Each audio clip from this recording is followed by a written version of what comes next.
Hello दोस्तों, कैसे हैं आप सब। आज मैं आप लोगों के लिए लेके आई हूँ केमिकल रिएक्शन और केमिकल इक्वेशन की क्वेश्चन सीरीज़। जैसा कि आपको पता ही है कि हम लोग जैसे ही टॉपिक ख़त्म होता है तो बैक टू बैक उसकी क्वेश्चंस की सीरीज़ लेकर आते हैं। और आई होप आप लोग हमारी सारी क्लासेज और क्वेश्चन सीरीज़ को अटेंड कर रहे होंगे। तो आइए आज की क्लास स्टार्ट करते हैं और आप लोग साथ के साथ ही जो क्वेश्चंस हम लोग आपके लिए लेकर आए हैं उन्हें साथ के साथ सॉल्व करें और उनके आंसर देने की कोशिश करें और अपने जो बेसिक के टॉपिक है उनको काफ़ी स्ट्रॉन्ग बनाएं। तो चलिए क्वेश्चन नंबर 1 की तरफ चलते हैं। देखिए क्वेश्चन नंबर 1 है Zn plus CuSO4 equal to ZnSO4 plus Cu। उपरोक्त रासायनिक अभिक्रिया किस प्रकार की अभिक्रिया है। यानी ये जो आपको इक्वेशन दे रखी है इसमें आपको ये बतानी है कि ये किस प्रकार की अभिक्रिया है। तो देखो अगर आप इसको ध्यान से देखें तो इसमें क्या हो रहा है, ये जो आपको इक्वेशन दे रखी है इसमें Zn प्लस CuSO4। आप देखो यहाँ पे जो कॉपर है यहाँ पर ये इसने जिंक ने हटा दिया, अकेला रह गया और खुद सल्फेट के साथ मिलकर जिंक सल्फेट बना लिया।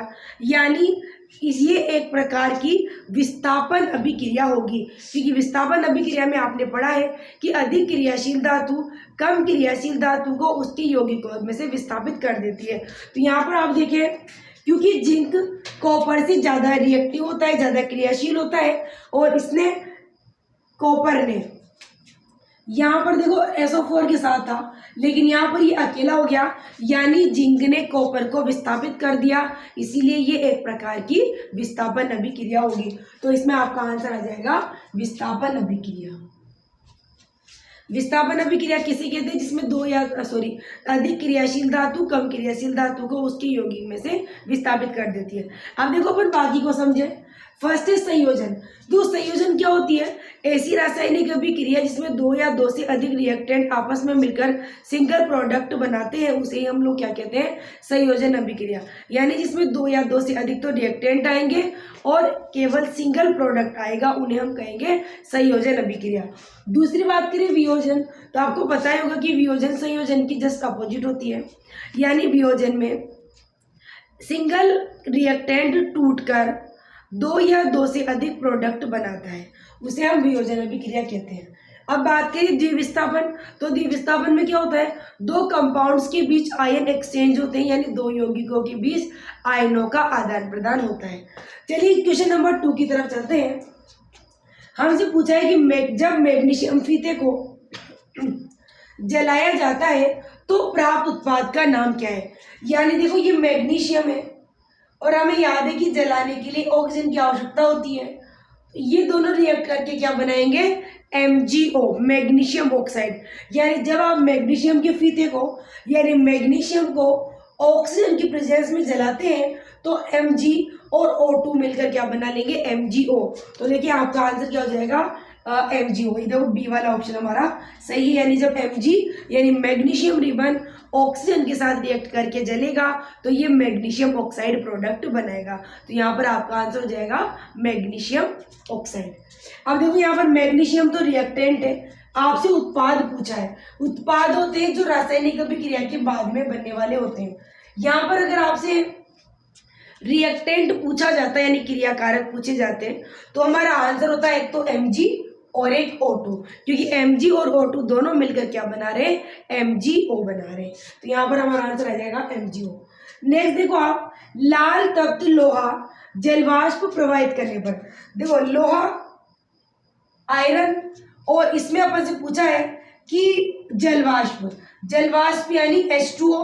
देखो क्योंकि पानी की भाप बनती है इसीलिए जब भी अभिक्रिया में जलवाष्प आएगी तो आप जलवाष्प का मतलब क्या लिखेंगे, H2O। अब देखो ये दोनों अभिक्रिया करें क्या बना लेंगे, Fe3O4 प्लस H2 ये बनेगा। यानी अब आपसे ये पूछा है कि इसमें क्या बनेगा, तो देखो आपका आंसर आ जाएगा यहाँ पर, ये देखो Fe3O4, ये रहा ऑप्शन नंबर सी में Fe3O4। यानी जब आप लोहे में यानी बिल्कुल देखो रक्त तप्त लोहा क्या होता है, बिल्कुल आग की तरह रेड कलर का जो लोहा होता है, जब लोहे को आप गर्म करते हैं तो गर्म करने के बाद जब वो बिल्कुल गर्म होकर रेड हो जाता है तो उसे रक्त तप्त लोहा कहते हैं, यानी बिल्कुल लाल खून के जैसा लाल कलर का जो लोहा होता है उसकी अभिक्रिया हम लोग जब जलवाष्प यानी H2O के साथ कराएंगे तो क्या बनेगा, एक तो Fe3O4 प्लस H2। चलिए चलते हैं क्वेश्चन नंबर 4 की तरफ। निम्न में से बुझा हुआ चूना, देखो बुझा हुआ चूना किसे कहते हैं, जो सूखा चूना आता है कैल्शियम ऑक्साइड, इसमें जब पानी डालते हैं तो पानी डालने के बाद में जो चूना प्राप्त होता है गीला, उसे बोला जाता है बुझा हुआ चूना। तो देखो जब कैल्शियम ऑक्साइड की अभिक्रिया जल से कराते हैं तो CaOH2 प्लस H2O बनता है। यानी देखो यहाँ पर ये सूखा चूना था जो व्हाइट पाउडर की फॉर्म में जो चूना आता है, उसमें हमने पानी डाल दिया तो पानी डालने पर ये कैल्शियम हाइड्रोक्साइड बना लेगा। तो आपसे यही पूछा है कि क्या बनेगा, बुझा हुआ चूना कौन सा है, तो बुझा हुआ चूने का फॉर्मूला होता है ये CaOH2। यानी जब हम सूखे चूने के अंदर पानी डालते हैं तो वो कैल्शियम हाइड्रोक्साइड बनाता है और इसी कैल्शियम हाइड्रोक्साइड को क्या कहते हैं, शुष्क बुझा हुआ चूना कहते हैं।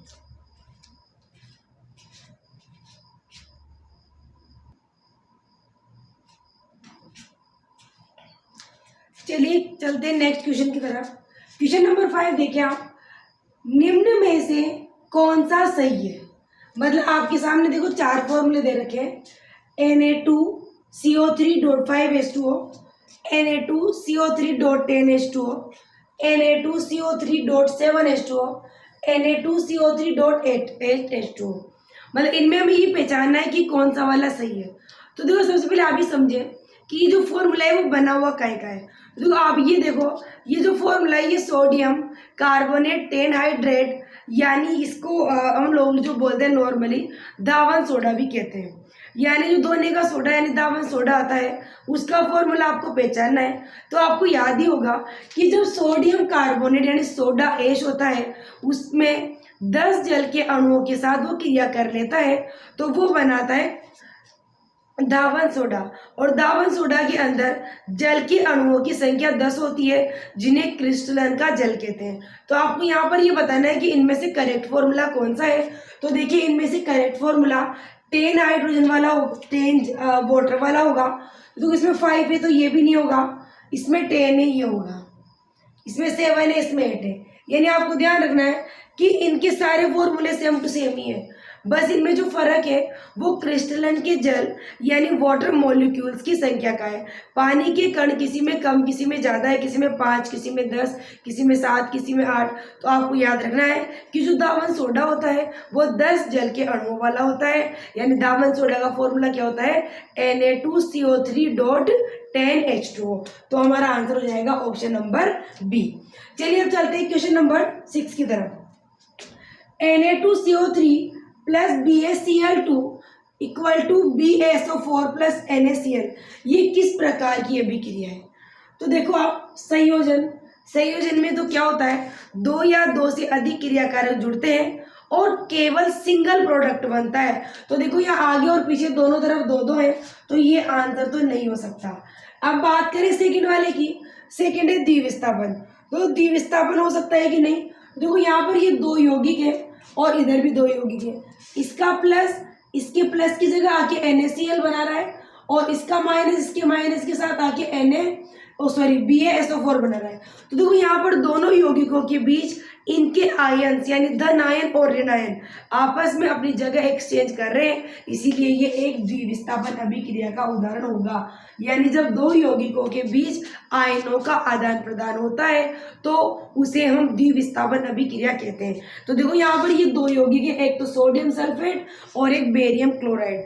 इनके आयन एक्सचेंज, और आयन एक्सचेंज का मतलब है देखो पहले NaSO4 था, अब SO4 के साथ Na की जगह B आ गया, यानी इसके धन आयन की जगह ये वाला आ गया और इसकी जगह ये चला गया, तो दोनों के बीच आयन एक्सचेंज हुए हैं, इसीलिए ये एक प्रकार की द्विविस्थापन अभिक्रिया होगी। चलिए नेक्स्ट चलते हैं, विस्थापन की करें बात। तो विस्थापन क्या होता है, विस्थापन में अधिक क्रियाशील तत्व किसी अलग दूसरे तत्व या धातु को उसके यौगिक में से हटाता है। यानी उसमें 2 यौगिक नहीं होते, एक तो यौगिक होगा और एक सिंगल क्या होगा, एलिमेंट होगा, कोई सा भी तत्व होगा। जैसे आप देखो Fe प्लस CuSO4, देखो यहाँ पर ये तो एक यौगिक है, पर ये एक सिंगल धातु है, सिंगल मेटल है। तो ये जब इसको विस्थापित करेगी तो कॉपर तो अकेला रह जाएगा और आयरन सल्फेट बन जाएगा। तो विस्थापन अभिक्रिया में इस तरह के एग्जाम्पल आते हैं जिसमें एक एलिमेंट तो सिंगल होता है और एक कंपाउंड होता है, लेकिन अगर दोनों ही कंपाउंड हो तो वो द्विविस्थापन अभिक्रिया होती है। अब बात करें वियोजन, तो देखो वियोजन में क्या होता है, सिंगल रिएक्टेंट होता है और वो टूटकर दो या दो से अधिक उत्पाद यानी प्रोडक्ट बनाता है। तो इसमें आगे सिंगल रिएक्टेंट नहीं है क्योंकि दो है और प्रोडक्ट भी दो है, तो ये वियोजन भी नहीं हो सकती। तो चलिए चलते हैं क्वेश्चन नंबर 7 की तरफ। ये हो जाएगी हमारी द्विविस्थापन अभिक्रिया। क्वेश्चन नंबर 7 देखो, एक परग नली में किसी विलयन में लोहे की कील को डुबाया जाता है। यानी एक परग नली है, उसमें कोई विलयन रखा हुआ है, उसके अंदर हमने क्या डाल दी, एक लोहे की कील डाल दी, जिससे विलयन का रंग परिवर्तित होकर नीला हरा हो जाता है। विलयन का रंग कैसा हो गया, नीला हरा सा हो गया। तो विलयन में क्या था, यानी कोई भी विलयन है उसमें लोहे की कील यानी प्लस आयरन डुबाया गया, तो उससे विलयन का रंग कैसा होगा, नीला हरा। तो देखो विलयन का नीला हरा रंग जो होता है वो कॉपर सल्फेट की वजह से होता है, आपको याद रखना ही है, क्योंकि जब लोहा कॉपर के साथ सल्फेट के साथ क्रिया करता है तो उसकी वजह से ये बनता है। तो यहाँ पर इससे बन जाएगा देखो आयरन सल्फेट प्लस कॉपर। यानी अगर हम कॉपर सल्फेट के विलयन में लोहे को डाल दें यानी लोहे को मिक्स कर दें तो ये कॉपर को विस्थापित करके आयरन सल्फेट बना लेता है। तो आपका आंसर यहाँ पर क्या आ जाएगा, आपसे ये पूछा है कि परग नली में कौन सा विलयन था, तो परग नली में कौन सा विलयन होगा, कॉपर सल्फेट। तो हमारा आंसर आ जाएगा देखो यहाँ पर option number B, copper sulphate. यानी आपको ये बात हमेशा ध्यान रखनी है, जब भी लोहे की कील को डुबोया जाता है और विलयन का रंग बदल जाता है तो उसमें हमेशा कौन सा आएगा, कॉपर सल्फेट ही आएगा। तो ये इसकी रिएक्शन भी होगी जो मैंने लिख दी। यहाँ पर आयरन कॉपर से ज़्यादा रिएक्टेंट है, क्रियाशील है, इसीलिए ये क्या करेगा, कॉपर को विस्थापित कर देगा, हटा देगा और यहाँ पर आयरन सल्फेट बना लेगा। तो यहाँ पर हमारे जो परग नली में जो विलयन है उसका नाम क्या हो जाएगा, कॉपर सल्फेट CuSO4। चलिए अब चलते हैं क्वेश्चन नंबर नेक्स्ट की तरफ। CuO plus H2 equal to Cu plus H2, ये किस टाइप की अभिक्रिया है, देखो आपको ये दे रखा है CuO plus H2 equal to Cu plus H2O। तो देखो यहाँ पर ये CuO और पीछे केवल Cu है, यानी इसमें से ऑक्सीजन निकल रही है, यानी क्या हो रही है, ऑक्सीजन की कमी हो रही है। कॉपर ऑक्साइड में कॉपर अकेला है और ऑक्सीजन इसमें से निकल रही, देखो ये अकेला है मतलब इसमें से ऑक्सीजन निकल रही है, सिंपल सी बात। अब आप यहाँ पे देखो H2, ये H2 अकेला है और यहाँ पर ये H2O की फॉर्म में है, यानी ये जो ऑक्सीजन यहाँ पे निकली ये हाइड्रोजन में जाके जुड़ गई, तो यहाँ पर ऑक्सीजन की वृद्धि भी हो रही है। यानी देखो इसमें ऑक्सीजन की वृद्धि और कमी दोनों एक साथ हो रहे हैं, तो ये अभिक्रिया क्या हो जाएगी, अपचयन भी हो रहा है और उपचयन भी हो रहा है। तो अपचयन उपचयन यानी ये क्या हो जाएगी, एक प्रकार की रेडॉक्स अभिक्रिया, जिसमें कोई भी धन आयन या ऋण आयन जुड़ भी रहा हो निकल भी रहा हो, दोनों अगर एक साथ हो रहे हैं तो वो अभिक्रिया हमेशा अपचयन उपचयन या रेडॉक्स अभिक्रिया कहलाती है। यहाँ पर ऑक्सीजन की कमी हो रही है और यहाँ पर ऑक्सीजन की वृद्धि हो रही है, इसीलिए अपचयन उपचयन या क्या हो जाएगी, रेडॉक्स अभिक्रिया। तो देखिए आप यहाँ पर ऑप्शन नंबर डी जो आंसर, रेडॉक्स अभिक्रिया।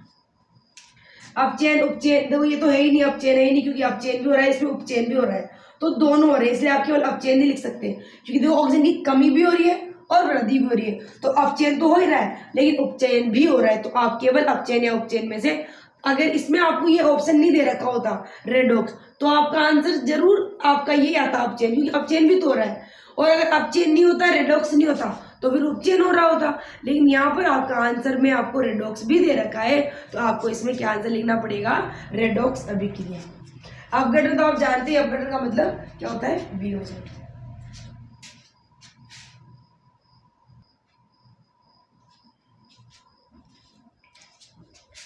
चलिए नेक्स्ट क्वेश्चन की तरफ चलते हैं। जब सोडियम हाइड्रोक्साइड, देखो सोडियम हाइड्रोक्साइड क्या होता है, NaOH, सोडियम हाइड्रोक्साइड क्या होता है NaOH की अभिक्रिया जिंक से होती है तो कौन सा उत्पाद बनता है? तो देखो, जब ये सोडियम हाइड्रोक्साइड जिंक से भी क्रिया करता है तो इसमें क्या होता है कि हाइड्रोजन जो है ये तो हाइड्रोजन गैस की फॉर्म में गैस निकल जाती है। अब जो बचा है सोडियम ये सोडियम जिंकेट, तो इसमें क्या बन जाएगा Na2ZnO2 प्लस हाइड्रोजन, यानी ये होता है sodium zincate plus hydrogen gas. यानी जब सोडियम हाइड्रोक्साइड जिंक के साथ अभिक्रिया करता है तो यहाँ पर हाइड्रोजन तो गैस की फॉर्म में निकल जाता है और ये NaO जिंक के साथ मिलकर सोडियम जिंकेट बना लेता है और सोडियम जिंकेट का फॉर्मूला होता है Na2ZnO2। तो आपका देखो बताना है आपको इनमें से कौन सा सही है तो ये सभी सेम ही, लेकिन इनमें आपको फॉर्मूला पहचानना है। ये वाला डी वाला देखो आप Na2ZnO2 प्लस H2, तो जब सोडियम हाइड्रोक्साइड NaOH की भी क्रिया जिंक से कराएंगे तो क्या बन जाएगा सोडियम जिंकेट और हाइड्रोजन गैस। चलिए दूसरा देखते हैं, क्वेश्चन नंबर 10। नीचे दी गई अभिक्रिया के लिए कौन सा कथन सही है? यानी Cu plus O2 equal to CuO एक अभिक्रिया में दे रखी है। अब हमें ये बताना है कि जो नीचे कथन दे रखे हैं इनमें से कौन सा सही है। पहला कथन देखो, कॉपर का ऑक्सीकरण हो रहा है, तो कॉपर में ऑक्सीजन जुड़ रही है तो कॉपर का ऑक्सीकरण हो रहा है, बिल्कुल सही बात है, तो ये सही है। दूसरा बात है कॉपर का नाइट्रिफिकेशन, देखो इसमें नाइट्रोजन तो जुड़ नहीं रही तो नाइट्रिफिकेशन तो ऑब्वियसली यहाँ पर नहीं हो रहा, हाइड्रोजन भी नहीं जुड़ रही तो हाइड्रोजनीकरण भी नहीं हो रहा, तो हमारा आंसर क्या आ जाएगा इसमें कॉपर का ऑक्सीकरण। देखो आपने ऑक्सीकरण और अपचरण अभिक्रिया पढ़ी है। ऑक्सीजन ऑक्सीडेशन में क्या होता है, ऑक्सीजन प्लस होती है और हाइड्रोजन निकलती है, तो ऐसी रासायनिक अभिक्रिया जिसमें या तो ऑक्सीजन की वृद्धि होती है हाइड्रोजन की कमी होती है, दोनों में से एक काम होता है, उसे हम क्या बोलते हैं ऑक्सीकरण कहते हैं। तो यहाँ पर देखो कॉपर में ऑक्सीजन प्लस हो रही है इसीलिए कॉपर ऑक्साइड बन रहा है, कॉपर में प्लस ऑक्सीजन, कॉपर ऑक्सीजन के साथ जुड़ रहा है तो वृद्धि हो रही है ऑक्सीजन की, इसीलिए कौन सी अभिक्रिया हो जाएगी ऑक्सीकरण अभिक्रिया हो जाएगी। और बात करें हाइड्रोजन और नाइट्रिफिकेशन, तो नाइट्रिफिकेशन नाइट्रोजन का जुड़ना होता है जो कि यहाँ पर नहीं दिख रहा आपको। और बात करें हाइड्रोजनीकरण की, तो हाइड्रोजनीकरण का मतलब क्या होता है, जिसमें या तो हाइड्रोजन की वृद्धि होती है या ऑक्सीजन की कमी होती है। तो यहाँ पर देखो इनमें से कुछ भी नहीं हो रहा, यहाँ पर केवल ऑक्सीजन की वृद्धि हो रही है, इसीलिए क्या हो जाएगा कॉपर यानी तांबे का क्या हो जाएगा ऑक्सीकरण हो जाएगा। चलिए अब नेक्स्ट चले, कैल्शियम कार्बोनेट ऊष्मा देने पर यानी हीट देने पर कैल्शियम ऑक्साइड और कार्बन डाइऑक्साइड में टूट रहा है। तो देखो आपको पता होगा कि टूटना वियोजन यानी अपघटन अभिक्रिया होती है यानी डिकम्पोजिशन होता है, लेकिन डिकम्पोजिशन के साथ में आपको यहाँ पर इसके ऊपर हीट भी लिखा देखा रखा है और जिसमें तीर के ऊपर हीट लिखा हुआ रहता है वो वियोजन तो होगी सही, लेकिन साथ में क्या होगी ऊष्माक्षेपी अभिक्रिया, ऊष्मा शोषी अभिक्रिया की ऊष्मा का क्या हो रहा है अवशोषण हो रहा है, हीट का अब्जॉर्प्शन हो रहा है। तो आपको यही पहचानना है। देखो संयोजन तो ये होगी नहीं, क्योंकि संयोजन में दो या दो से अधिक क्रियाकारक जुड़ते हैं जबकि यहाँ अकेला टूट रहा है। संयोजन में आगे दो या दो से अधिक आते हैं जबकि यहाँ पर तो अकेला ही है, तो ये संयोजन तो हो नहीं सकती। दूसरी बात ऊष्माक्षेपी, ऊष्माक्षेपी भी नहीं हो सकती। क्यों नहीं हो सकती?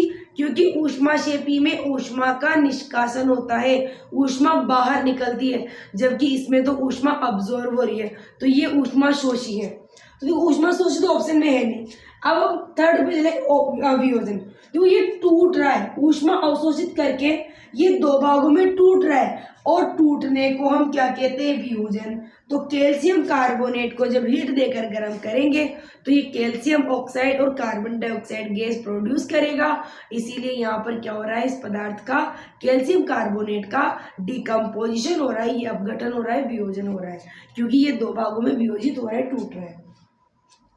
थर्ड बात करें विस्थापन, तो डी वाला, तो देखो विस्थापन का तो आपको पता ही है, जिसमें ज़्यादा रिएक्टिव जो मेटल होती है वो कम रिएक्टिव को हटा देती है, विस्थापित कर देती है, तो ये भी यहाँ पर नहीं आएगा। तो हमारा आंसर क्या हो जाएगा, आंसर इज ऑप्शन सी वियोजन अभिक्रिया यानी डिकम्पोजिशन रिएक्शन। चलिए नेक्स्ट क्वेश्चन चलते हैं, क्वेश्चन नंबर 12। सिल्वर क्लोराइड का रंग होता है, यानी सिल्वर क्लोराइड कौन से रंग का होता है? तो देखो सिल्वर क्लोराइड होता है व्हाइट कलर का, जो चांदी होती है वो थोड़ी थोड़ी ऐसी होती है, तो इसका आंसर क्या जाएगा आपके श्वेत कलर।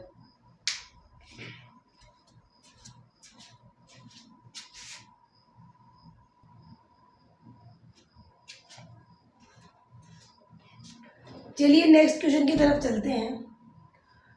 क्वेश्चन नंबर 13, निम्न में से कौन सा उत्पाद लेड नाइट्रेट, देखो लेड नाइट्रेट क्या होता है? PbNO3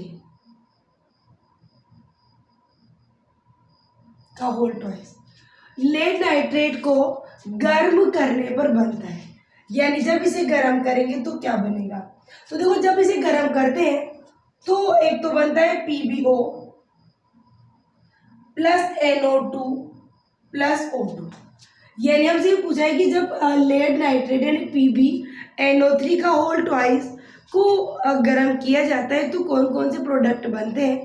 तो देखो यहाँ पर जब हम इसे गर्म करेंगे तो ये जो NO3 है ये टूट जाएगा और इसमें से एक ऑक्सीजन का अणु इसके साथ जुड़ के तो बना लेगा PbO, एक नाइट्रोजन डाइऑक्साइड गैस बन जाएगी और एक NO2 बन जाएगा। तो इनमें से आपसे ये पूछा है कि इनमें से कौन सा प्रोडक्ट बनेगा। तो देखो केवल O2 तो बनेगी नहीं, केवल N2 भी नहीं बनेगा, NO2 और N2 भी नहीं बनेगा।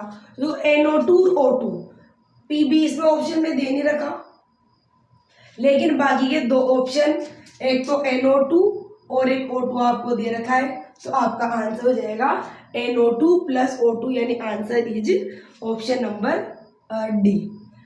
लेड नाइट्रेट को गर्म करने पर NO2 प्लस O2 बनेगा। चलिए क्वेश्चन नंबर चलते हैं नेक्स्ट की तरफ। फेरस सल्फेट, फेरस सल्फेट क्या होता है? FeSO4। फेरस सल्फेट किसे कहते हैं? FeSO4। और इसका कलर कौन सा होता है? तो देखो FeSO4 का कलर होता है, देखो आयरन कौन से रंग का होता है? ब्राउन। लोहा कौन से कलर का होता है? भूरा। तो आयरन सल्फेट का रंग कैसा हो जाएगा? भूरा। आपसे ये पूछा है कि जो आयरन सल्फेट यानी फेरस सल्फेट होता है, इसका जो क्रिस्टल है वो किस रंग का बनेगा? आयरन सल्फेट का क्रिस्टल किस रंग का होगा? तो इसका कलर कौन सा होगा? ब्राउन कलर होगा, भूरा कलर होगा। चलिए नेक्स्ट चले। NO2 यानी नाइट्रस ऑक्साइड, नाइट्रोजन डाइऑक्साइड के धुएं का रंग कैसा होगा? तो इसका रंग भी भूरा होता है। याद रखेंगे आप लोग कि जो नाइट्रोजन डाइऑक्साइड निकलती NO2 गैस, इसका जो धुआं निकलता है उसका कलर भी कैसा होता है? भूरे रंग का होता है, ब्राउन कलर का होता है। चलिए नेक्स्ट चलते हैं। श्वसन किस प्रकार की अभिक्रिया है? श्वसन किस प्रकार की अभिक्रिया है? दोस्त श्वसन को समझने से पहले आप ही सोचो, सांस क्यों लेते हैं हम लोग? श्वसन को सांस लेना कहते हैं नॉर्मली। जो हम जो खाना खाते हैं वो आपकी बॉडी में ग्लूकोज की फॉर्म में स्टोर हो जाता है, लेकिन आपकी बॉडी को ग्लूकोज समझ में नहीं आता। आपकी बॉडी को एनर्जी बनानी होती है काम करने के लिए, और वो एनर्जी ATP की फॉर्म में हमारी बॉडी में काम आती है, यानी ATP को ही हमारी बॉडी एनर्जी समझती है। तो वो ATP के अणु को बनाने के लिए जो खाना आपने खाया था उस खाने का डिकम्पोजिशन करना पड़ता है, यानी उसे तोड़ना पड़ता है। तो उसे तोड़ने के लिए हमें किसकी ज़रूरत पड़ती है? ऑक्सीजन की। इसीलिए हम लोग सांस लेते हैं। तो सांस लेने के बाद हम जो खाना खाया था, जो ग्लूकोज के रूप में स्टोर था हमारी बॉडी में, उसका अपघटन होगा और उसके फलस्वरूप कार्बन डाइऑक्साइड निकलेगी, जिसे आप वापस बाहर छोड़ देते हो। कुछ वाटर मॉलिक्यूल्स बनते हैं जिसे हम लोग हमारी जो कोशिका यानी सेल्स होती है उनमें वापस काम में ले लेते हैं, और लास्ट में एक बचती एनर्जी ATP की फॉर्म में। तो यहाँ पर वो ATP हम लोग काम में लेते हैं। यानी खाना खाने के बाद में सांस लेने का उद्देश्य क्या होता है? एनर्जी बनाना। तो इस वाली जो प्रोसेस होता है सांस लेने का, निश्वसन का, इसके फलस्वरूप एनर्जी बनती है, एनर्जी निकलती है, तो ऊर्जा निकलना ऊष्माक्षेपी अभिक्रिया कहलाता है। तो हमारा आंसर क्या जाएगा यहाँ पर? ऊष्माक्षेपी अभिक्रिया। देखो ऊष्मा शोषित तो वो होती है इसमें ऊष्मा का अवशोषण हो रहा है। यहाँ पर हमें ऑक्सीजन लेने के बाद में एनर्जी निकल रही है, तो एनर्जी का निर्माण हो रहा है, इसीलिए इसे क्या बोलेंगे हम लोग? ऊष्माक्षेपी अभिक्रिया। चलिए नेक्स्ट चले। शाक सब्जियों का अपघटित होकर कंपोस्ट बनना उदाहरण है। यानी आपको पता ही होगा, सब्जियां वगैरह को अगर डाल दो तो वो थोड़े बहुत दिनों बाद गल के और खाद में परिवर्तित हो जाती है, जिसे कंपोस्ट कहते हैं। तो खाद में परिवर्तित होती है, माइक्रो ऑर्गेनिज्म उसका डिकम्पोजिशन करते हैं और उसके फलस्वरूप काफ़ी ज़्यादा मात्रा में एनर्जी का प्रोडक्शन होता है। तो साग सब्जियों के गलने के बाद में, इनके डिकम्पोजिशन के बाद में काफ़ी ज़्यादा मात्रा में एनर्जी निकलती है, एनर्जी का प्रोडक्शन होता है। तो इसीलिए ये एक प्रकार का, ये भी क्या हो जाएगा, ऊष्माक्षेपी अभिक्रिया हो जाएगी।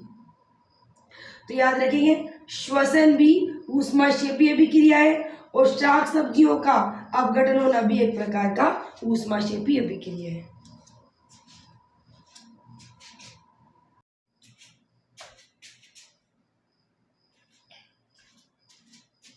चलिए शुरू करते हैं नेक्स्ट क्वेश्चन। देखिए नेक्स्ट क्वेश्चन है, वह प्रक्रिया जिसमें उपचयन वह प्रक्रिया है जिसमें होता है। तो देखो, उपचयन आपने पढ़ा है। उपचयन किसे कहते हैं? ऐसी अभिक्रिया जिसमें या तो ऑक्सीजन की वृद्धि होती है या हाइड्रोजन की कमी होती है। यानी जिस अभिक्रिया में या तो ऑक्सीजन की वृद्धि हो रही है और ऑक्सीजन की कमी हो रही है, या आप यूँ भी कह सकते हो कि जिसमें इलेक्ट्रॉन्स का त्याग हो रहा है, उसे ही हम क्या कहते हैं, उपचयन अभिक्रिया। और इसके अपोजिट चले तो अपचयन क्या होती है, जिसमें हाइड्रोजन की वृद्धि होती है और ऑक्सीजन की कमी होती है। अब अपन से पूछा क्या है कि उपचयन वह प्रक्रिया है जिसमें, यानी उपचयन कौन सी अभिक्रिया होती है। तो देखो, उपचयन अभिक्रिया कौन सी है, अभी जैसे कि मैंने बताया, जिसमें ऑक्सीजन की वृद्धि होती है, तो ऑक्सीजन की वृद्धि होती है, यानी ये भी सही है। उसके बाद हाइड्रोजन की कमी होती है, ये भी सही है। इलेक्ट्रॉन का त्याग होता है, ये भी सही है। तो इसमें क्या जाएगा, उपरोक्त सभी। यानी उपचयन ऐसी अभिक्रिया है जिसके अंदर ऑक्सीजन की वृद्धि हो सकती है, या हाइड्रोजन की कमी हो सकती है, या इलेक्ट्रॉन की कमी हो सकती है। तो इनमें से कुछ भी अगर हो तो उसे हम क्या बोलते हैं, उपचयन अभिक्रिया। तो हमारा आंसर इसमें क्या जाएगा, उपरोक्त सभी। यानी इनमें से कुछ भी हो उसे हम क्या बोलेंगे, उपचयन अभिक्रिया। और इसके जस्ट अगर अपन अपचयन की बात करें तो अपचयन में क्या होता है, ऑक्सीजन की कमी होती है या हाइड्रोजन की वृद्धि होती है, वो जस्ट उपचयन के अपोजिट अभिक्रिया है। तो इसका आंसर आ जाएगा उपरोक्त सभी। क्वेश्चन नंबर 18 का उपचयन अभिक्रिया क्या होगी, ऑक्सीजन की वृद्धि भी हो सकती है, हाइड्रोजन की कमी भी हो सकती है, इलेक्ट्रॉनों का त्याग यानी इलेक्ट्रॉन त्याग भी सकता है, और ये सभी यानी सारे के सारे ऑप्शन यहाँ पर सही है। तो हमारा आंसर क्या जाएगा, उपरोक्त सभी। चलिए क्वेश्चन नंबर 19 की तरफ चलते हैं। अभिक्रिया जिसमें आयनों का आदान प्रदान होता है। तो देखो, आपको पता ही है, ऐसी रासायनिक अभिक्रिया जिसमें दो यौगिकों के बीच आयनों का आदान प्रदान होता है, उसे क्या कहते हैं, द्विविस्थापन अभिक्रिया। द्विविस्थापन अभिक्रिया। तो यहाँ पर आप देखिए ऑप्शन नंबर बी, आपसे ये पूछा गया है कि वो अभिक्रिया जिसमें आयनों का आदान प्रदान होता है। तो देखो, आपने पढ़ा ही है कि ऐसी अभिक्रिया जिसमें दो यौगिकों के बीच आयनों का आदान प्रदान होता है, उसे हम द्विविस्थापन अभिक्रिया कहते हैं। और बात करें संयोजन की, तो संयोजन तो आप जानते ही हैं, ऐसी रासायनिक अभिक्रिया जिसमें दो या दो से अधिक क्रियाकारक यानी रिएक्टेंट आपस में कंबाइंड होकर सिंगल प्रोडक्ट बनाते हैं, उसे हम संयोजन या कॉम्बिनेशन इक्वेशन या रिएक्शन कहते हैं। और ऊष्माक्षेपी की बात करें तो ऊष्माक्षेपी का मतलब क्या होता है, हीट प्रोड्यूस होना, ऊष्मा निकलना। ऊष्मा ऊर्जा की फॉर्म में भी निकल सकती है। तो ऐसी रासायनिक अभिक्रिया जिसमें ऊष्मा निकलती है उसे क्या कहते हैं, ऊष्माक्षेपी अभिक्रिया। और वियोजन का मतलब होता है टूटना। यानी ऐसी अभिक्रिया जिसमें कोई भी एकल अभिकर्मक या एकल क्रियाकार यानी सिंगल रिएक्टेंट टूटकर डिकम्पोज होकर टू और मोर देन टू प्रोडक्ट बनाता है, उसे हम वियोजन अभिक्रिया कहते हैं। और जिसमें दो यौगिकों के बीच आयन एक्सचेंज होते हैं, उसे क्या कहा जाता है, द्विविस्थापन अभिक्रिया। तो इसमें हमारा आंसर आ जाएगा द्विविस्थापन अभिक्रिया। देखो, अब आगे चलते हैं। वह अभिक्रिया जिसमें उत्पाद के साथ साथ ऊष्मा भी उत्पन्न होती है। देखो, जस्ट अभी मैंने बताया, ऊष्माक्षेपी ऐसी अभिक्रिया होती है जिसके फलस्वरूप ऊष्मा का निष्कासन होता है, ऊष्मा या ऊर्जा निकलती है। जैसे कि आप सांस लेते हो, सांस लेने की जरूरत क्यों पड़ती है, ताकि आपकी बॉडी में जो ग्लूकोज आपने खाने से स्टोर किया था, यानी आप जो खाना खाते हैं वो आपकी बॉडी में ग्लूकोज की फॉर्म में स्टोर होता है, लेकिन आप ग्लूकोज की प्रेजेंस में काम नहीं कर सकते। आपको चाहिए एटीपी के अणु, तो वो एटीपी को ही आपकी बॉडी एनर्जी मानती आती है। तो एटीपी बनाने के लिए हमें सांस लेनी पड़ती है ताकि ऑक्सीजन की प्रेजेंस में ग्लूकोज के अणुओं का डिकम्पोजिशन हो सके और एनर्जी रिलीज हो सके।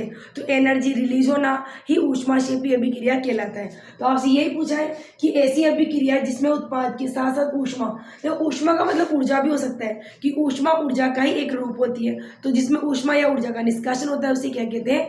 ऊष्माक्षेपी अभिक्रिया। तो इसमें हमारा आंसर आ जाएगा ऑप्शन ए, ऊष्माक्षेपी अभिक्रिया। अब ऊष्माशोषी क्या होती है? ऊष्माशोषी में ऊष्मा निकलती नहीं बल्कि ऊष्मा का क्या होता है? अब्जॉर्प्शन होता है। यानी इसमें हीट एनर्जी लाइट की फॉर्म में, हीट की फॉर्म में या किसी भी इलेक्ट्रिसिटी की फॉर्म में एनर्जी अब्जॉर्ब करते हैं और कोई भी एलिमेंट या कोई भी जो कंपाउंड होता है वो टूटकर दो या दो से अधिक भागों में बंट जाता है। तो यहाँ पर पदार्थ को तोड़ने के लिए हमें ऊष्मा की आवश्यकता होती है। प्रकाश संश्लेषण तो आप जानते हैं, जो प्लांट्स होते हैं वो सनलाइट में कार्बन डाइऑक्साइड और वाटर की प्रेजेंस में अपना फूड प्रोड्यूस करते हैं और इसी प्रोसेस को फोटोसिंथेसिस या प्रकाश संश्लेषण कहते हैं। और उपचयन अभी अपन ने यहाँ ऊपर वाले क्वेश्चन में ही पढ़ा, जिसमें या तो ऑक्सीजन की वृद्धि होती है या हाइड्रोजन की कमी होती है, उसे ही हम क्या कहते हैं? उपचयन अभिक्रिया कहते हैं। तो इसमें आपसे ऊष्मा निकलने वाला पूछा है, तो ऊष्मा कौन सी अभिक्रिया में निकलती है? ऊष्माक्षेपी अभिक्रिया में। चलिए क्वेश्चन नंबर 21 चलते हैं। लोहे पर जंग लगना है, यानी लोहे पर जंग का लगना क्या है? तो देखो, आपको मैंने पढ़ाया था संक्षारण, आपको याद हो कोरोजन। तो मैंने आपको बताया था कि जब भी मेटल्स पर वाटर और एयर की प्रेजेंस में वो खराब हो जाती हैं तो इसी प्रोसेस को हम लोग कोरोजन यानी संक्षारण कहते हैं। यानी जब धातुएं वायु और नमी के कांटेक्ट में आती है तो वो खराब हो जाती हैं और इसे हम क्या कहते हैं? संक्षारण। तो आपको याद होगा कि लोहे पे जंग भी कब लगता है? जब लोहा खराब हो जाता है। यानी जब आप लंबे टाइम तक लोहे को पानी में, एयर में खुला रख देते हैं तो वायु में पाई जाने वाली जो नमी होती है और गैसें होती है यानी ऑक्सीजन गैस, उसके साथ लोहा क्रिया कर लेता है और उस पर भूरे रंग की एक परत चढ़ जाती है जिसे हम क्या बोलते हैं? रस्ट यानी जंग, रस्टिंग ऑफ आयरन। तो रस्टिंग ऑफ आयरन किसका एग्जाम्पल हो जाएगा? संक्षारण यानी कोरोजन का। अगर बात विकृतगंधिता की करें तो विकृतगंधिता क्या होती है? रेंसिडिटी। और रेंसिडिटी किसकी होती है? खाने पीने की चीज़ों की। जैसे आपने देखा होगा काफ़ी लंबे टाइम तक चिप्स है, नमकीन है, सब्जियां वगैरह होती है, अचार होते हैं, लंबे टाइम तक रखे रहने से इनमें फफूंद लग जाती है, खराब हो जाते हैं, ये बदबू मारने लग जाते हैं और इसी प्रोसेस को क्या बोलते हैं? विकृतगंधिता। अब देखो, संक्षारण और विकृतगंधिता दोनों का मतलब खराब होना ही होता है, लेकिन संक्षारण में तो मेटल्स यानी धातुएं खराब होती है, जैसे लोहा, चांदी है, तांबा है, ये सब। और विकृतगंधी कौन होती है? खाने पीने की चीजें, जो ऑयली फूड प्रोडक्ट होते हैं उनके अंदर जो ऑयल होता है उसकी वजह से वो एयर में ऑक्सीजन के साथ रिएक्ट करके और उनका स्वाद बदल जाते हैं और इसी प्रोसेस को क्या बोलते हैं? रेंसिडिटी यानी विकृतगंधिता। और एनोडीकरण क्या होता है? एनोडीकरण की बात करें तो एल्यूमिनियम पर ऑक्साइड की परत चढ़ाने को एनोडीकरण कहते हैं। देखो, आपको जैसा कि मैंने बताया कि विकृतगंधिता यानी कोरोजन में बहुत सारी मेटल्स खराब हो जाती हैं, तो एल्यूमिनियम भी बहुत रिएक्टिव है, यानी ये ज़्यादा रिएक्टिव होती है, इसीलिए ये खराब हो जाएंगी। लेकिन आपको पता है कि आपके घरों में जो बर्तन होते हैं वो एल्यूमिनियम के ही होते हैं क्योंकि ये हीट के अच्छे कंडक्टर होते हैं। लेकिन ये हीट के अच्छे कंडक्टर होने के साथ साथ ज़्यादा रिएक्टिव भी होते हैं। तो बर्तनों में अगर आप रेगुलर खाना बनाओगे तो बर्तन खराब हो जाएंगे, तो उन्हें खराब होने से बचाने के लिए उन पर एल्यूमिनियम ऑक्साइड की एक परत चढ़ा दी जाती है और इसी प्रोसेस को बोलते हैं एनोडीकरण। तो लोहे पर जंग लगना किसका एग्जाम्पल हो गया? हमारे संक्षारण यानी कोरोजन का। चलिए नेक्स्ट में चलते हैं। आलू के चिप्स की थैलियों में कौन सी गैस भरी होती है? तो देखो, आपको पता है कि विकृतगंधिता से बचाने के लिए मार्केट में जो भी आप पैकिंग वाली चीज़ें लाते हैं, जैसे चिप्स हैं, कुरकुरे आते हैं, तो उन चीज़ों के अंदर आपने देखा होगा 2-5 चिप्स होते हैं और थैली के अंदर हवा भरी रहती है। तो उनके अंदर वो जो गैस भरी होती है वो गैस भरी होती है नाइट्रोजन। कौन सी गैस भरी होती है? नाइट्रोजन। और नाइट्रोजन एक बहुत ही अच्छा एंटीऑक्सीडेंट होता है, यानी ये ऑक्सीकरण को रोकता है जिससे चीज़ें खराब होने से बच जाती है। यानी अगर चिप्स की थैली में नाइट्रोजन भर दी जाएगी तो क्या होगा? वो एयर के कांटेक्ट को रोक लेगी, जिससे जो चिप्स होंगे वो डायरेक्टली ऑक्सीजन के कांटेक्ट में नहीं आएंगे और खराब नहीं होंगी, जिनसे उनका स्वाद नहीं बदलेगा। तो लंबे टाइम तक चीज़ों को प्रिजर्व करने के लिए हम लोग चिप्स की थैलियों में क्या करते हैं? नाइट्रोजन गैस भर देते हैं। जैसे आपको पता होगा कि घर में जो अचार वगैरह होता है उसके अंदर तेल डाल दिया जाता है, मार्केट के अचार में तेल की जगह सिरका डाला जाता है, क्योंकि ये सभी फूड प्रोडक्ट को प्रिजर्व करने के लिए प्रिजर्वेटिव ही होते हैं, यानी परिरक्षक होते हैं जो खाने पीने की चीज़ों को खराब होने से बचाते हैं। इसी तरह चिप्स की थैलियों में खराब होने से बचाने के लिए उनमें नाइट्रोजन गैस भर दी जाती है। तो यहाँ बात चिप्स की नहीं हो रही है, जो भी चीज़ें आप मार्केट से लाकर खाते हैं, जो कुरकुरे वगैरह जो भी आप खाते हैं, मतलब वो टेढ़े मेढ़े जो भी आते हैं, तो उनमें सब में जो थैलियों में गैस भरी होती है वो नाइट्रोजन गैस ही होती है। नाइट्रोजन गैस एक बहुत ही अच्छा एंटीऑक्सीडेंट होता है, यानी प्रतिऑक्सीकारक होता है, और ये पदार्थों की ऑक्सीकरण को रोकता है, जिससे वो लंबे टाइम तक अच्छी रहती है।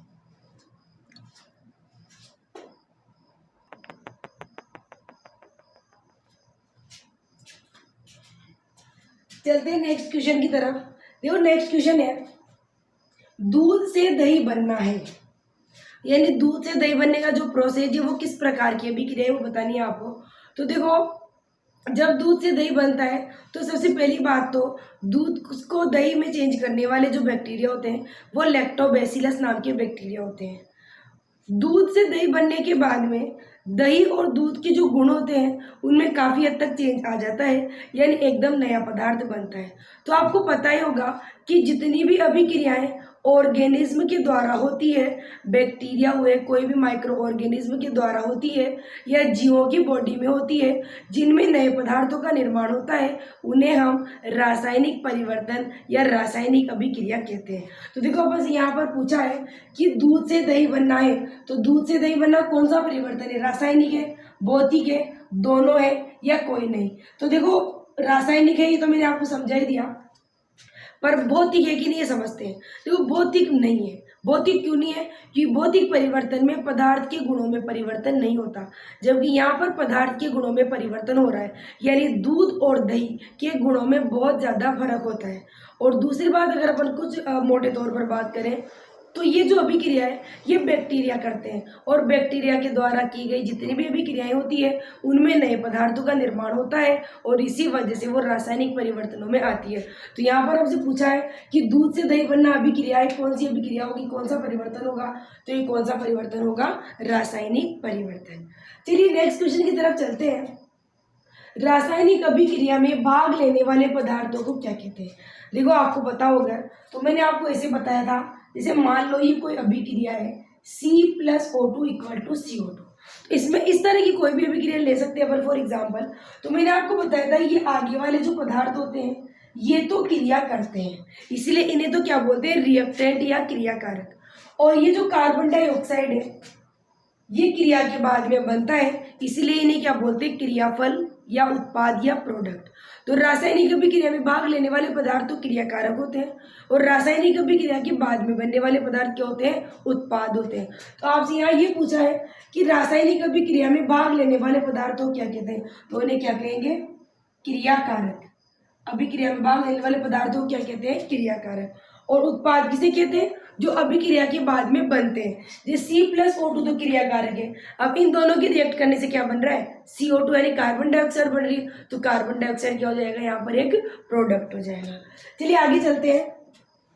ऑक्सीकारक की बात करें तो ऑक्सीकारक क्या होते हैं, जो ऑक्सीजन देने का काम करते हैं। तो देखो यहाँ पर हमसे सिर्फ ये पूछा है कि अभिक्रिया में भाग लेने वाले पदार्थ, जो अभिक्रिया में भाग लेते हैं, जुड़ने का काम करते हैं, टूटने का काम करते हैं, या विस्थापन होने का काम करते हैं, कुछ भी काम करते हैं, तो जो काम करते हैं, जो क्रिया करते हैं, जो रिएक्ट करते हैं, उन्हें क्या बोलते हैं, रिएक्टेंट या क्रियाकारक। तो हमारा आंसर आ जाएगा क्रियाकारक।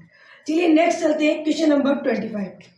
वे अभिक्रियाएं जिनके घटित होने में ऊष्मा का अवशोषण होता है।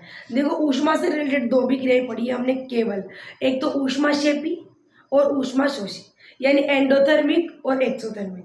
तो ऊष्माक्षेपी तो वो होती है जिनमें ऊष्मा उत्सर्जित होती है, ऊष्मा निकलती है, जैसे श्वसन की प्रक्रिया, किसी भी चीज को जलाने का प्रोसेस, उनमें सभी में ऊष्मा निकलती है, तो वो सब ऊष्माक्षेपी में आती है। लेकिन पदार्थों को तोड़ने के लिए उनको ऊर्जा देनी पड़ती है, इसीलिए वो ऊर्जा का अवशोषण करते हैं, और जिन अभिक्रियाओं में ऊर्जा का अवशोषण होता है उन्हें ऊष्माशोषी अभिक्रिया कहते हैं। देखो आपसे क्या पूछा है कि वे अभिक्रियाएं जिनके घटित होने में ऊष्मा का अवशोषण अवशोषण होता है, तो ऊष्मा का अवशोषण होता है, उन्हें क्या कहते हैं, ऊष्मा शोषी अभिक्रिया। देखो योगात्मक का मतलब तो संयोजन ही होता है, यानी कॉम्बिनेशन रिएक्शन।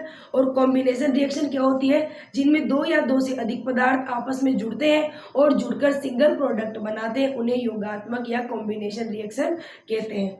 और विस्थापन का मतलब तो आपको पता ही है, विस्थापन क्या होता है, जिसमें ज्यादा रिएक्टिव पदार्थ कम रिएक्टिव को विस्थापित कर देता है। और उपचयन क्या होता है, ऑक्सीजन की वृद्धि होना या हाइड्रोजन की कमी होना। तो हमारा आंसर आ जाएगा ऊष्मा शोषी। ये ऊष्मा का अवशोषण किसमें होता है, ऊष्मा शोषी अभिक्रिया में। चलिए आगे चले।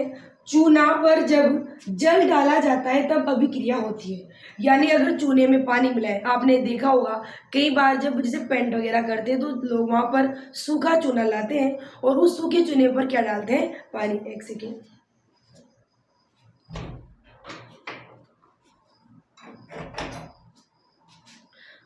तो सूखे चूने पर क्या डालते हैं, पानी डालते हैं। तो सूखे चूने पर पानी डालते हैं, आपने देखा होगा वो एकदम से बहुत ज़्यादा गर्म हो जाता है और उसके अंदर गरम गरम हीट निकलने लग जाती है। तो उसके अंदर पानी डालने से हीट प्रोड्यूस हो रही है, हीट निकल रही है, और हीट निकलना क्या कहलाती है, एक्सोथर्मिक यानी ऊष्माक्षेपी अभिक्रिया। तो हमसे ये पूछा है कि जब चूने पर पानी डाला जाता है तो कौन सी अभिक्रिया होगी, ऊष्माक्षेपी, क्योंकि इसके अंदर क्या होता है, ऊष्मा का प्रोडक्शन होता है, ऊष्मा निकलती है। देखो ऊष्मा निकलने के बाद आग लगना नहीं होता। अगर कोई चीज हीट प्रोड्यूस कर रही है, गर्म हो रही है, इसका मतलब ही यही होता है कि वो क्या कर रही है, ऊष्मा प्रोड्यूस कर रही है। ऊष्माक्षेपी अभिक्रिया यानी एक्सोथर्मिक रिएक्शन है। ऊष्मा शोषी में तो ऊष्मा का अवशोषण होता ही है, और विस्फोटक तो आप जानते हैं, जो ब्लास्ट होकर जलने वाले पदार्थ होते हैं वो विस्फोटक होते हैं। अब हम बात करें नेक्स्ट, निम्न में से उपचायक है। जो उपचायक कौन होते हैं, जो उपचयन कर, जो पदार्थ का उपचयन करते हैं। और उपचयन किसे कहते हैं, ऑक्सीजन की वृद्धि होना। उपचयन क्या होता है, या तो ऑक्सीजन की वृद्धि हो या हाइड्रोजन की कमी हो, इन दोनों में से एक भी काम हो तो उसे हम क्या बोलते हैं, उपचयन। तो हमसे ये पूछा है कि इनमें उपचायक कौन है, तो उपचायक कौन, सॉरी यहाँ पर उपचायक कौन है, यानी इनमें से उपचायक कौन है। तो उपचायक कौन होगा, जो ऑक्सीजन देगा। तो ऑक्सीजन कौन देगा, जो ऑक्सीजन है। तो यहाँ पर उपचायक क्या हो जाएगी, ऑक्सीजन। और देखो ये तो निकलेगा, यहाँ पर देखो कमी होगी, ये इसमें जुड़ेगा नहीं, ये निकलेगा, तो ये नहीं आएगा, ये नहीं आएगा, ये नहीं आएगा, तो हमारा आंसर क्या जाएगा, ऑक्सीजन। यानी ऑक्सीजन क्या है, एक अच्छा उपचायक है।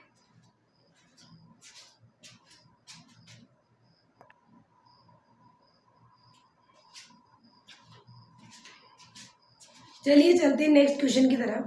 देखिए नेक्स्ट क्वेश्चन है, नम वायु की उपस्थिति में लोहे की वस्तुओं पर जंग लग जाता है, यह प्रक्रिया है। तो अभी थोड़ी देर पहले मैंने आपको बताया था कि जो मेटल्स होती हैं, जैसे आयरन है, चांदी है, कॉपर है, ये जब लंबे टाइम तक वायु में खुली रखी जाती है तो वायु की नमी से ये क्रिया करके और खराब हो जाती है, और इस प्रोसेस को हम लोग कोरोजन कहते हैं, यानी संक्षारण कहते हैं। तो आपसे यहाँ पर यही पूछा है कि लंबे टाइम तक जब लोहा वायु के कॉन्टेक्ट में आता है और उस पर जंग लग जाता है तो ये किसका उदाहरण है। तो ये किसका उदाहरण हो जाएगा, संक्षारण। किसका उदाहरण हो जाएगा, संक्षारण का। अगर बात करें अपचयन की, तो अपचयन क्या होता है, हाइड्रोजन की वृद्धि, यानी ऐसी अभिक्रिया जिसमें या तो हाइड्रोजन की वृद्धि होती है या ऑक्सीजन की कमी होती है, उसे हम क्या बोलते हैं, अपचयन कहते हैं। जबकि यहाँ पर अगर बात करें तो यहाँ पर ऑक्सीजन की वृद्धि होती है, क्योंकि यहाँ पर जितने भी मेटल्स हैं वो गैसों से, ऑक्सीजन से अलग अलग से क्रिया करती है। तो यहाँ पर अपचयन तो आ ही नहीं सकता, क्योंकि अपचयन में तो क्या होगा, हाइड्रोजन की वृद्धि होती है और ऑक्सीजन की कमी होती है। तो संक्षारण आएगा इसमें तो वैसे, क्योंकि जो धातुएं होती है वो वायुमंडल में नमी और पानी से, मतलब गैसों और पानी से क्रिया करके खराब हो जाती, कोरोजन होता है। और विकृत गंधिता की बात करें तो विकृत गंधित तो खाने की चीजें होती है, जैसा कि मैंने अभी आपको एक्सप्लेन भी किया था। और ऊष्मा शोषी, जिसमें ऊष्मा का अवशोषण होता है। तो यहाँ पर हमारा आंसर क्या जाएगा, संक्षारण। नेक्स्ट चलिए, प्राकृतिक गैस का दहन है। जो प्राकृतिक गैस का दहन, यानी आपको पता है जब आप कोई सी भी गैस मान लो, जैसे आपके घर में एलपीजी की बात ही कर लो, इसको छोड़ के, तो एलपीजी को ही मान लो, उसको भी जलाते, क्योंकि वो आपने प्रैक्टिकली देखा हुआ भी है। और जो प्राकृतिक गैस होती है, जैसे कि सीएनजी की फॉर्म में ही आपको याद है, ऑटो टेम्पो वगैरह में भी डाली जाती है। तो क्या होता है, जब आप इसे एज अ फ्यूल काम में लेते हैं तो इसके बाद ये हीट या एनर्जी प्रोड्यूस करते हैं और उसी एनर्जी से ऑटो चल रहा है। और अगर अपन घर में एलपीजी की बात करें तो उसमें जो हीट प्रोड्यूस होती है उस हीट में आप खाना पकाते हो। यानी किसी भी पदार्थ को जलाने का जो प्रोसेस होता है उस जलाने वाले प्रोसेस में हमेशा हीट एनर्जी किसी न किसी रूप में प्रोड्यूस होती है। यहाँ तक कि आप जो सांस लेते हैं उसमें भी आप अपने खाने को डिकम्पोज ही करते हो, वहाँ पर भी एनर्जी बनती है। तो इसी तरह वो सारे प्रोसेस जिनमें चीज़ों को जलाया जाता है या किसी न किसी तरीके से एनर्जी बन रही होती है या हीट बन रही होती है, वो सब किसके एग्जाम्पल होते हैं? ऊष्माक्षेपी अभिक्रिया यानी एक्सोथर्मिक रिएक्शन के। तो यहाँ पर हमारा आंसर क्या आ जाएगा? ऊष्माक्षेपी अभिक्रिया। क्या आंसर आ जाएगा आपका? ऊष्माक्षेपी। तो प्राकृतिक गैस का दहन किसका एग्जाम्पल है? ऊष्माक्षेपी अभिक्रिया का। चलिए नेक्स्ट करें, शरीर में भोजन का पाचन किस प्रकार की अभिक्रिया है? अभी जस्ट मैंने बताया था कि खाने का जो डाइजेशन होता है उसके फलस्वरूप ऊष्मा या ऊर्जा का निष्कासन होता है, तो ऊष्माक्षेपी अभिक्रिया होती है। लेकिन आप देखो यहाँ पर तो ऊष्मा तो कहीं दिख ही नहीं रही आपको, तो ऊष्माक्षेपी तो इसका आंसर नहीं हो सकता क्योंकि ऑप्शन में दे ही नहीं रखा और यहाँ पर ये भी नहीं दे रखा भाई कोई नहीं। तो अब अपन ऑप्शंस को डिटेल में पढ़ते हैं, देखो ताकि आपको समझ में आएगा। देखो उपचयन, उपचयन क्या होता है?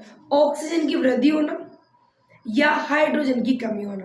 अब अगर मैं आपसे ये कहूँ कि आपके भोजन को डाइजेशन के बाद में आप सांस लेते हो, तो सांस लेते हो मतलब आप क्या लेते हो? Oxygen gas.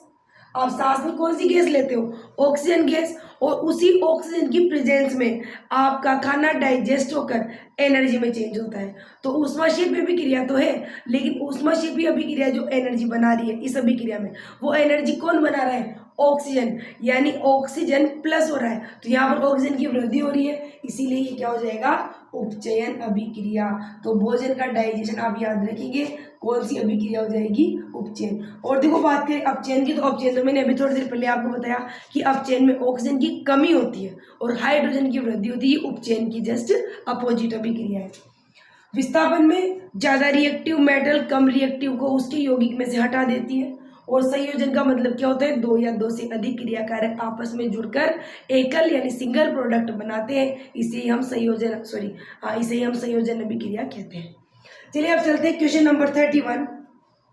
निम्न में से कौन सा पदार्थ बिना ज्वाला के जलता है? देखो इस दुनिया में ऐसे बहुत सारे पदार्थ हैं जिनको जलाते हैं तो कुछ तो ज्वाला यानी आग की लपटों के साथ जलते हैं और कुछ आग की लपटों के साथ नहीं जलते, पर वो जलते जरूर हैं। जैसे कि आपने देखा होगा, जैसे आपके घर में जो एलपीजी गैस होती है, वो केरोसिन, पेट्रोल, डीजल होते हैं, वो कागज होता है, जब इन्हें जलाते हैं तो वो काफ़ी ज़्यादा फ्लेम के साथ जलते हैं। लेकिन अगर आपने कभी कोयले को देखा हो, जो पत्थर जैसा आता है ब्लैक कोयला, और लकड़ी को जलने पर जो कोयला बनता है वो नहीं, जो ओरिजिनल कोयला होता है जो स्टोन से बनता है, तो वो जो मतलब स्टोन से नहीं बनता, सॉरी स्टोन जैसा होता है, तो वो जो कोयला होता है उसे आपने अगर कभी जलाया हो, जैसे अंगीठी में बहुत सारे लोग सर्दी के दिनों में तापने वगैरह के लिए, गर्मी पैदा करने के लिए उसे यूज़ करते हैं। तो अंगीठी में जलाया हुआ उस कोयले को अगर आपने ध्यान से देखा हो तो उसमें कभी भी आग की लपटें नहीं निकलती, बस वो एकदम रेड कलर का हो जाता है, ब्लड के जैसा, और वही हीट प्रोड्यूस करता रहता है। तो ऐसे पदार्थ भी दुनिया में हैं जो जलते तो हैं, लेकिन वो एक फ्लेम के साथ नहीं जलते बल्कि नॉर्मली जलते रहते हैं। और कुछ पदार्थ ऐसे भी है जो फ्लेम के साथ जलते हैं। तो अपन से यही पूछा है कि बिना फ्लेम के कौन सा जलता है? तो देखो इनमें से मोमबत्ती की बात करें तो देखो मोमबत्ती की तो फ्लेम होती है, मोमबत्ती जलती रहती है तो वो आपको दिखती है, वो फ्लेम के साथ जलती है। केरोसिन, तो केरोसिन को भी बताया आपको, केरोसिन में तो यूं ही आग लग जाती है, बहुत भयंकर आग की लपटें निकलती है, तो वो तो वैसे ही फ्लेम के साथ ही जलता है, ज्वाला के साथ जलता है। कोयला, तो यहाँ आंसर क्या जाएगा? कोयला, क्योंकि देखो कोयला आग की लपटों के साथ नहीं जलता। जब कोयले को जलाया जाता है तो ये आग की लपटें नहीं देता, ये केवल नॉर्मली हल्का हल्का सा वैसे ही रेड होके जलता रहता है और हीट प्रोड्यूस करता रहता है, पर इसमें से आग की लपटें नहीं निकलती। तो हमारा आंसर क्या जाएगा? कोयला। तो चलिए क्वेश्चन चलते हैं नेक्स्ट, क्वेश्चन नंबर 32। निम्न में से कौन सा पदार्थ सूर्य के प्रकाश से अपघटित होता है? देखो आपको पता हो तो अपन ने अपघटन अभिक्रियाएं पढ़ी थी, यानी डिकम्पोजिशन। डिकम्पोजिशन में आपने 3 टाइप की रिएक्शन पढ़ी थी। एक तो वो जिसमें पदार्थों का वियोजन सनलाइट में होता है यानी सूर्य के प्रकाश में होता है, जिनमें मैंने आपको बताया था AgBr, AgCl, यानी चांदी के साथ जो पदार्थ आते हैं वो आराम से अलग हो जाते हैं धूप में, क्योंकि आपको याद ही होगा कि सिल्वर बहुत ही कम रिएक्टिव होती है, इसीलिए वो चीज़ों के साथ रिएक्ट कम करती है, इसलिए उनको केवल धूप में ही हम अलग कर सकते हैं। इसके साथ हमने दूसरी पढ़ी थी विद्युत अपघटन, यानी जो इलेक्ट्रिसिटी के थ्रू, जिन्हें इलेक्ट्रोलाइट रिएक्शन भी कहते हैं, इलेक्ट्रिसिटी देने पर यानी करंट प्रवाहित करके उनका अपघटन किया जाता है। जैसे सोडियम क्लोराइड के अंदर ऐसा होता है कि अगर आपको सोडियम में को और क्लोरीन को अलग करना है तो उनका आपको विद्युत अपघटन करना पड़ेगा, इलेक्ट्रोलाइट रिएक्शन होती है। और एक आपने पढ़ा था कि जो पदार्थ बहुत मुश्किल से टूटते हैं उनको बहुत ज़्यादा हीट देनी पड़ती है, जैसे कैल्शियम कार्बोनेट है, लेड नाइट्रेट होता है, आयरन सल्फेट होता है, ये ऐसे पदार्थ होते हैं जो आसानी से अलग नहीं होते, इन्हें बहुत ज़्यादा मात्रा में हीट देनी पड़ती है। तो ये 3 टाइप की रिएक्शन आपने पढ़ी थी अपघटन अभिक्रियाओं के अंदर। अब हमसे पूछा क्या है, देखो कि इनमें से कौन सा पदार्थ सूर्य के प्रकाश में अपघटित होता है। तो देखो ये तो होगा ही नहीं, क्योंकि ये तो बहुत ज़्यादा हीट देने पर होगा, ये भी हीट देने पर होगा।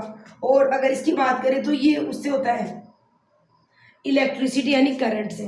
तो हमारे पास ऑप्शन क्या बच जाएगा, AgBr, यानी सिल्वर ब्रोमाइड, सिल्वर क्लोराइड, ये सब ऐसे पदार्थ हैं, ये ऐसे कंपाउंड है जो केवल धूप में रखने पर इनमें से ये जो सिल्वर है वो अलग हो जाता है, और जो ब्रोमीन गैस यहाँ पर है, या क्लोरीन होता तो क्लोरीन गैस भी धूप में गैस में उड़ जाती है, गैस की फॉर्म में उड़ जाती है और शुद्ध चांदी हमें मिल जाती है।